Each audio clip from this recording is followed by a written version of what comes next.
otherwise I would have just cut out where I said I'm on my way to pick up cans. So, if this video is up, you guys already know what's going on, and on to the show. Couldn't find it anywhere online. Yes, I have to wait just like you guys.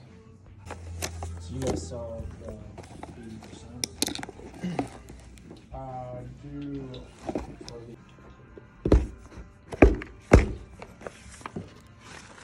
No!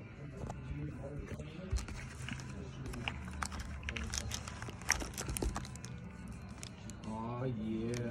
SRD is 762 Ti. I will be the first to admit, I hate the fact that that box says live free or die on it, which is Q's motto. It pisses me off. But I bought this specifically for the Rattler. Yeah. Good evening, morning, whenever you're deciding to watch this. Hope you guys had an awesome holiday. I personally had the flu, so that really sucked. But I still hung out with people and hopefully didn't get all of them sick. You guys are looking at my HK MR762-A1. This is still, yes, let me pan, my go-to. If you were to say, Sean, grab one git before you could finish the sentence, there's your answer. That one right there. Bruh, rip, you still got all this money into this gun? It still has key mod, bruh? No, that ain't even the sapper, son. Rip. Okay, fuckboy. Please, tell me more about your SKS in the Tapco stock, or your Mini 14 in a Tapco stock, and what a great value that was. It's so interesting. I'm so sorry that I spend money on good guns. Please tell me how I'm an idiot. All joking aside, this gun has now seen over 2,000 rounds, and 2,000 rounds of federal gold medal match is not a cheap thing to sling downrange.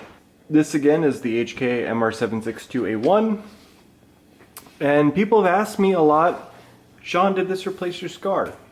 Yeah, it did. Not sorry.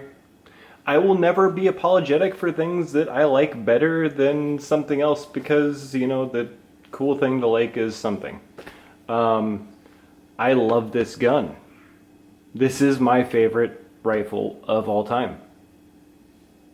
Period. End of story. Now, what happened to my SCARs? Nothing. Well, I sold a couple. I no longer have 5, I now have 2. Oh my god. Big girl, roller into frame.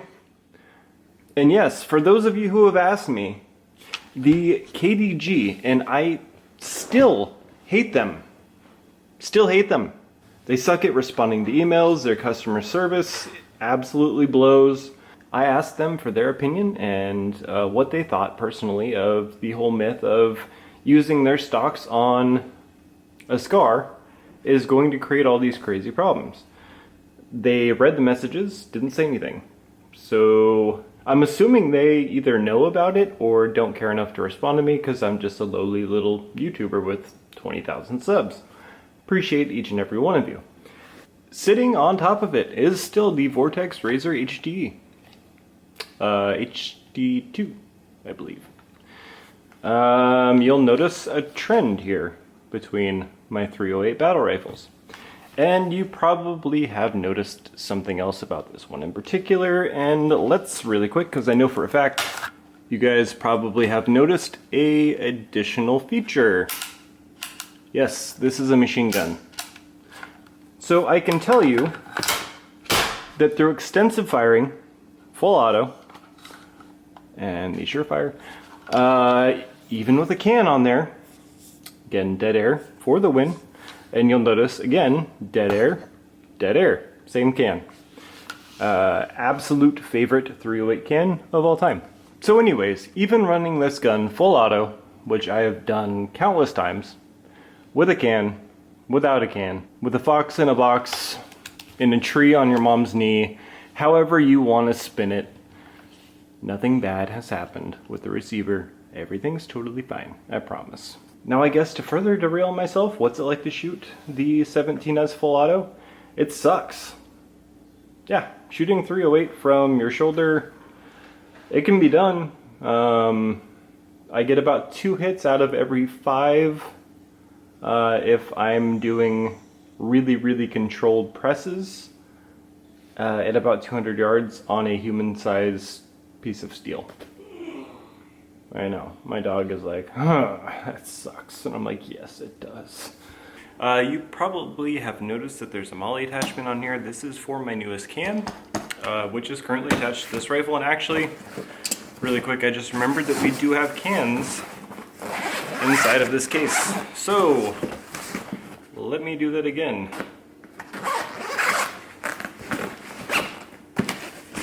I actually had to wait for these. I forgot how much it sucked waiting for new cans to show up. Because being in FFL/SOT/0702, I can literally just call up, for example, Silencer.co or SIG and say, hey, I want this. They file a Form 3, takes about 24 to 48 hours, and then it's just a dealer-to-dealer transfer. I pay them for the can. I get to shoot it, demo it, do whatever I want with it. It is not technically mine, but it's mine. I paid for it. So the Saker. So the Saker is currently on this rifle. Really quick, while I have you guys here, let me show off the.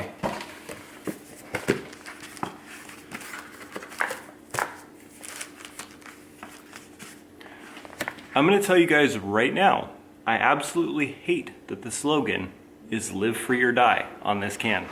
Why? Because Q uses that, and I absolutely hate Q. For those of you guys who don't know that, I am not a freaking fan. I do not like Q. Very pretentious guy. Kevin is a dick. If any of you guys have ever met him, you'll understand. This is the SRD762 Ti. This, designed by SIG, is going on my favorite SIG, which is the Rattler. I use that gun every night for work, and this can will be on it. So most of my rifles, you'll notice they all have a can on them. My Mark 18 has an OSS on it. Dead air cans on all of the 308s that you just saw. Surefire for pretty much all of my other 556 cans. And then the occasional Silencer.co. I really like Silencer.co and Surefire. A lot of you guys pointed out in my RC2 video that it was like, oh, well, just because, you know, SOCOM got this doesn't mean that it's good. It is, though. It really is. I don't know what to tell you. If the government's spending $1,000 or $600 on a can, they're going to make sure it's going to be able to last a really long time, because as you guys who serve, and again, thank you for your service, as you guys know, they do anything that they can to cut cost. They don't want to be replacing cans. So the Surefire can might be a couple decibels louder than whatever else. Maybe this. But I will tell you that the tone on that can is absolutely incredible. I have yet to shoot the Saker.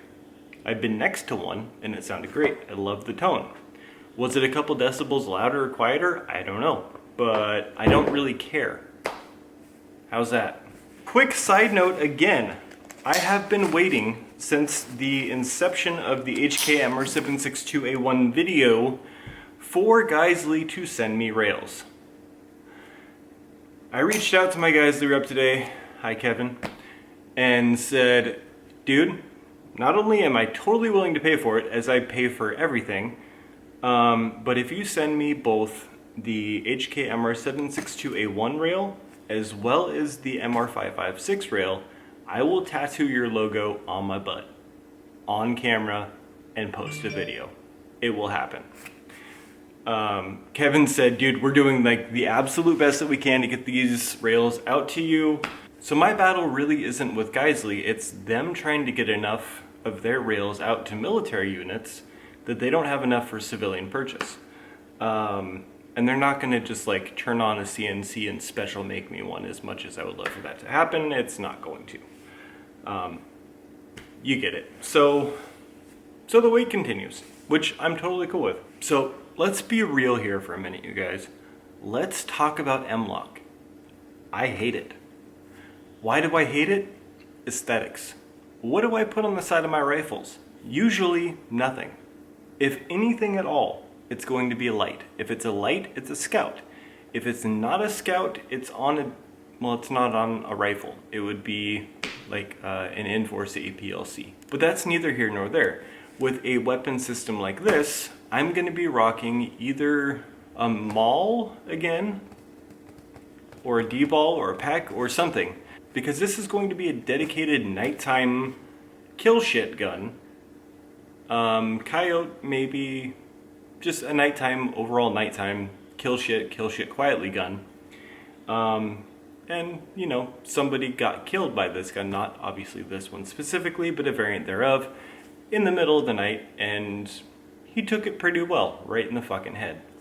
And yes, I'm talking about Bin Laden. So moving on to the gun. There she is. Oh my god, bro, rip, still got fucking key mod. I don't care. Why? The only place I'm attaching anything to this fucking gun anyways is on the top rail. That is it. I don't give a shit what's on the side. It looks bad. It's very antiquated. But at the same time, when it really comes down to it, it does not affect form or function at all unless you're running a ton of crap on your gun. That is not the purpose of this one. I don't really care. Yes, I would much rather have a Geisley rail, and eventually I will. Same with the HK MR762-A1. God, that's a mouthful. And again, what your mom said. Breaking into this package is going to be very similar to the MR762-A1. However, I have already done it. Sorry. I was in the middle of Rainier Arms, and I was like, alright, I want this, this, this, and this. And like, as I was picking parts, I was like, okay, gunsmith, could you take this, put this on, change this, change that, yada yada. In our box. Now let's see what a $3,000 rifle from HK looks like compared to a $3,000 pistol caliber carbine that so many of you, God, you guys hated me for that video. And you know what? Thank you. Because I'm proving a point here. I'm not here to waste my money on useless shit. When I spend my money, whether you guys find value in it or not, or if you say, oh, I could totally go with the Sentry for the same price, or oh, I could go with Daniel Defense, or this, that, the other. Dude, that's cool. You're missing the point. Finer things in life, high quality stuff. If I'm wasting my money on this, that's my prerogative. It's my money, not yours. This for me is a day of work. It might be 2 months of your income. That's not for me to judge. It's not for you to judge me on how much I spend on my shit. Okay, moving on. We get a steel USGI mag. And for USGI mag, it's actually a very nice looking steel USGI mag. And for whatever it may be worth to you, whatever. It says HK on the bottom, so cool. A mag that says HK. HK sticker. I didn't get to keep any of the other ones from the SP5 because I sold that shit. And that's the other thing. If I sell something, you guys will probably know about it. This makes me really, really, really happy because this is something that I spend a lot of money on. And that's backup iron sights. Troy, specifically. Troy backup iron sights. They are my all-time favorite backup iron sights. They're really the only iron sights that I will trust. I am starting to kind of, and I mean like kind of, a tiny bit, trust the Magpul M-Bus, they're metal ones at least. But for me, Troy is where it's at. HK branded lock. It actually says HK on it. And guess what? Look at our owner's manual. What's it say? Yes, it actually says the real correct model name on it. If you spent the money on this and it said like MR762-A1, you'd be like, well, that's stupid. What the hell?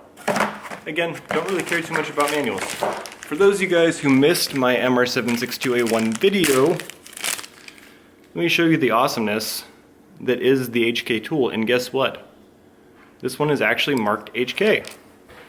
You get a flathead, a Phillips head, a myriad of different Allens, in all sizes you could possibly need, and some of these are so big or so small that they don't actually make sense for this rifle in the first place.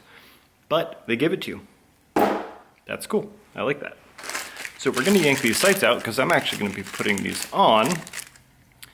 And again, there's just palpable quality to Troy sights. I mean, they just feel amazing. As I said in my 762 video, see, I shortened it for you, the name at least. The only thing I wish that they would have changed on these, obviously, is putting a tritium lamp in the front. But that's more cost for them, and I understand why they didn't. I'm just appreciative that they give us good backup iron sights at all. So, good on you, HK, for doing an awesome job with my $3,000. And yeah, maybe a little bit more. Okay, so those are going aside. Again, manual. So I'm gonna let you guys know now that I have no intentions of using this mag, not because I don't trust steel USGI mags, simply for the fact that this is nice, says HK, made in Germany. It's never been used, and I don't really like the idea of slamming a metal lipped receiver into a metal receiver. I do in fact abuse my guns. I shoot them, I have fun with them, I scratch them up, but if it's going to be something that I can avoid, I'm going to go with something that has at least a coating over the polymer lips, or at least half of the lips are polymer. Okay. Pulling the rifle out, you're going to notice that it is, so pulling the rifle out, you're going to notice that doing this upside down is incredibly hard, but it is already wearing the Silencer Co. Saker. This is a good looking can. So here she is. And before you ask, the answer is no. I have no intentions whatsoever of modifying, boop, come on, focus. I have no intentions whatsoever of modifying this receiver to permanently be an SBR. Very similar to the SP5 video, I don't want to make any permanent modifications, just because that's how I roll. Being an SOT, I can file a Form 2 and put a different upper on here, like the real upper, if I wanted to, but I don't. So yeah, very similar to the 762A1 in our buttstock. It's even smaller this time. A smaller Allen wrench with a pin push takedown tool thing on the front. Does the exact same thing on this as it does the 762A1. So moves that detent out of the way and pops the actual takedown pin out. Again, to some of you that might be a big deterrent. To me, I don't really care, because this will always be in the stock. I plan on keeping this stock, and if I ever lose this specific tool, I can find something that's this size or just a little bit smaller would be just fine. Another thing to note is we have tons of battery storage in the back, protected by an actual rubber cover, and it's rubber coated the whole way around. This being a night vision / nighttime kill your face off type of gun anyways, I totally dig that. It's going to be a gun that requires quite a bit of batteries. So a lot of you guys didn't like the stock on the other one. I personally think it's pretty rad. And again, who spent the money on this? That's right. On the 762, a big bro that's hella gay, sorry, I try not to say that word too much, is the fact that it took a proprietary charging handle. This charging handle, actually, if I'm wrong, we're gonna find out together. Here's our bolt. For those of you guys who've never seen a piston gun before. Different design, looks different. There's no hole. There's no gas key, because it doesn't work that way. But anyways, here is our HK charging handle. Totally fine. Not ambi. And there is no serrations on here. It's smooth. Would I be able to survive? Would I be able to survive a firefight with this versus this? Yes, absolutely. However, does this look better, feel better, and rack easier? Yes, it does. Why am I spending the money on this? Because Geisley makes really good stuff. Don't know who I need to apologize to for that, but it is what it is. Geisley makes good stuff. If you don't want to spend money, don't buy HK stuff, don't buy Geisley stuff. I don't know what else to tell you. And yeah, I plan on keeping that. So, let's see if a standard USGI charging handle works. Again, you can't just push your takedown pins through. You do have to use a tool. Kind of a bummer yet again, something is kind of cool about it to me. Call me crazy. A lot of people do. You wouldn't be the first and you wouldn't be unique. Sorry. So, okay. Storing this, there is a slot that it goes into. Can't find the hole. Storing my life. And it...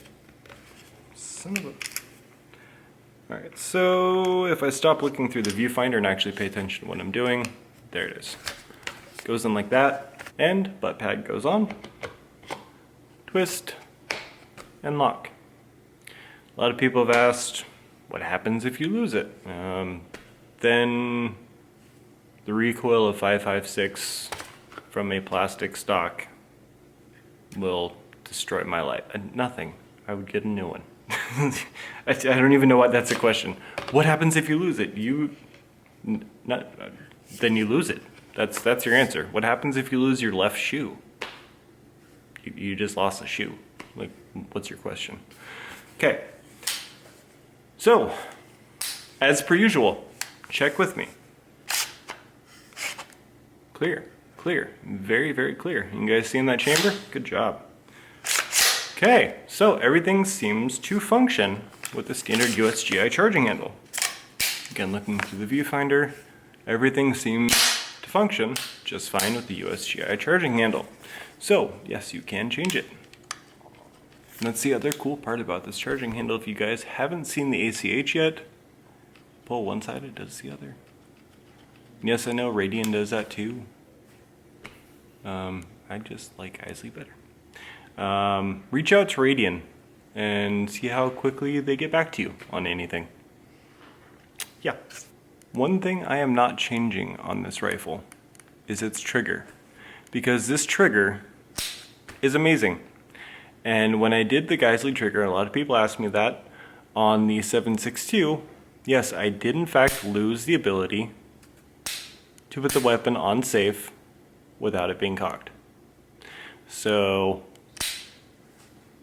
check out this dual stageness. Squeeze, squeeze, squeeze, squeeze, squeeze. Actually, let me get closer, closer. And focus, there we go. Squeezing, increasing pressure, break. You know what? It released me to the second of the stages, which is pretty sweet. And reset, but not to the first stage, to the second stage, which is a little different than I'm used to. But it's still a really, really, really awesome trigger from the factory. This is bugging me. Let's throw on some iron sights. It looks like I'm really struggling when I'm tightening this. I'm not, I promise. I'm pushing really hard with the screwdriver so I don't slip. Because I would be really mad at myself if I scratched the crap out of the side of my rifle. So this undercut on the receiver is pretty sweet. See how it swoops down right there? And so you can get your hand under to flip up your iron sight that much easier. Pretty smart, HK. And again, I'm not struggling to tighten this really hard. I'm struggling to push really hard so I don't slip. God. Oh, I was talking about it and it did it. You fucking assholes, I blame you. You see that scratch? Oh, it looks like a 6-year-old put this front sight on. Ugh, I'm definitely putting fucking tritium sights on the front now. Son of a bitch. Alright. So, rear, my fucking front. So that's what I was trying to avoid These sights are like $160 a piece. It's frustrating. I want them to look pretty all the time. So as I had mentioned, this is going to be a bump in the night, maybe coyote gun. We need an optic. Alright, bump in the night / night gun / potentially coyote gun. Don't want to limit myself to just having a red dot. For those of you who didn't know, I don't have the greatest vision. But I don't have the greatest vision because I have astigmatism. Stigmata. And what that does to me for red dots, especially like EOTechs and aim points, is that dot looks like 5 or 6, or it just kind of looks like a sunburst. So my glass is correct for that, if I'm looking through them in the right spot. If I'm not, I can't tell. It's bad. So this will probably lead to questions, and let me answer them now. For work, I do wear a toric lens in my right eye because my astigmatism is in my right eye. So when I'm at work using a red dot, like my Comp M5, which is on my Rattler, which is what I use for work, which will now, again, have my SRD 762 Ti on it, it works just fine. However, when I wake up in the middle of the night, or if I'm going hunting or whatever, chances are I'm not wearing contacts. I hate wearing contacts. So here's my choice for pretty much everything. And yes, this even includes CQB stuff. And no, I don't mean CQB stuff if I was to spend the money on an RMR for it. Yes, the Trijicon ACOG. More specifically, the TA11F. Tango Alpha 11 Foxtrot. I wanted to say a different F. Something I've never really liked too much about the ACOG is the mount. So this is a fixed 3.5 power. The eye box is absolutely massive. So whether, see that? You're completely out of focus, but you can see that dot. Alright, as I pan this across the screen, try to not see the red dot.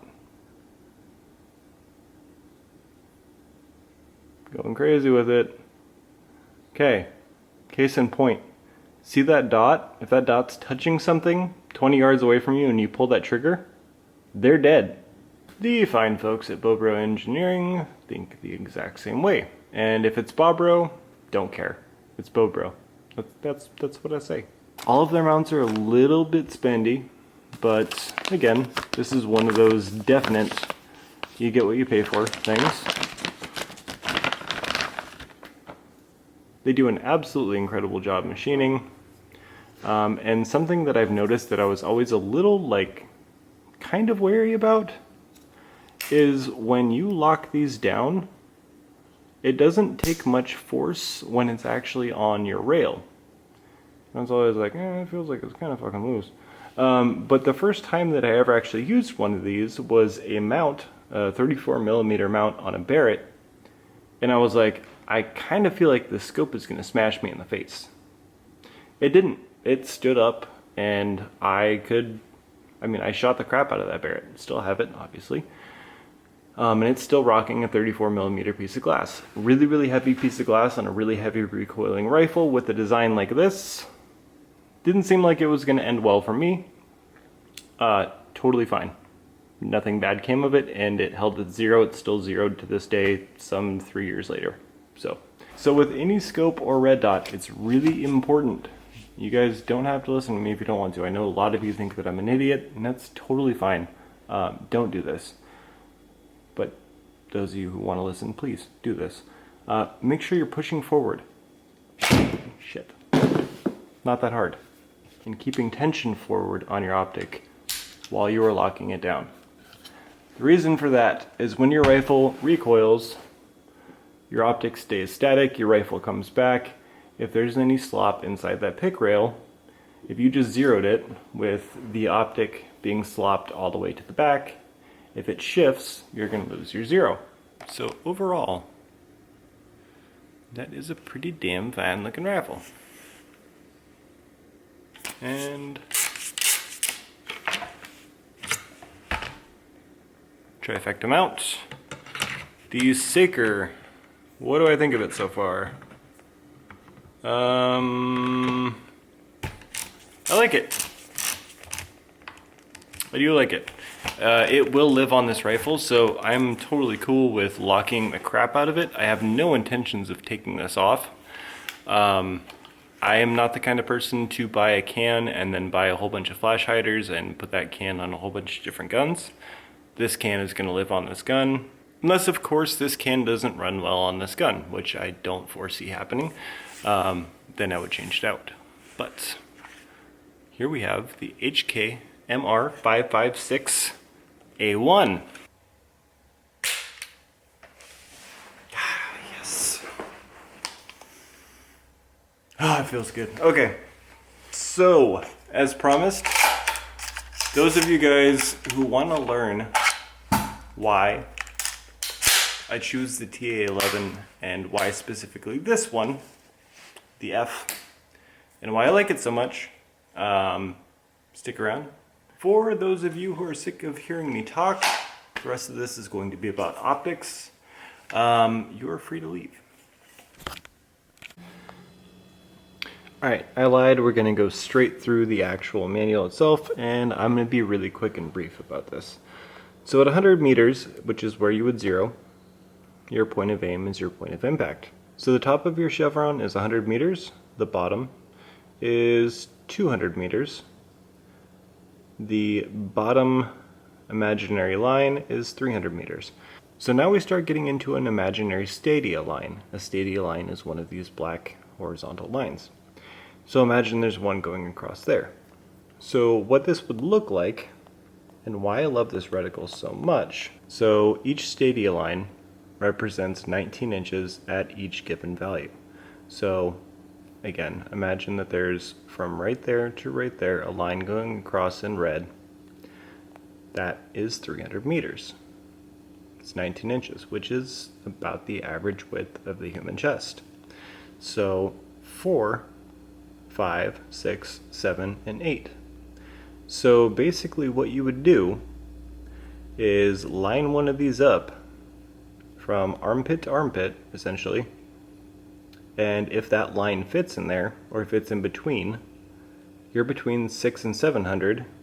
If it's not that one or that one, but it's kind of close, you would hold pretty much in the center of that. 50 meter difference isn't going to be too big of a drop, especially on, someone's chest. They're not going to notice too much of a difference. They're still going to be dead. So going further into example, this is the stadia line at the hash mark 4, matching someone's torso.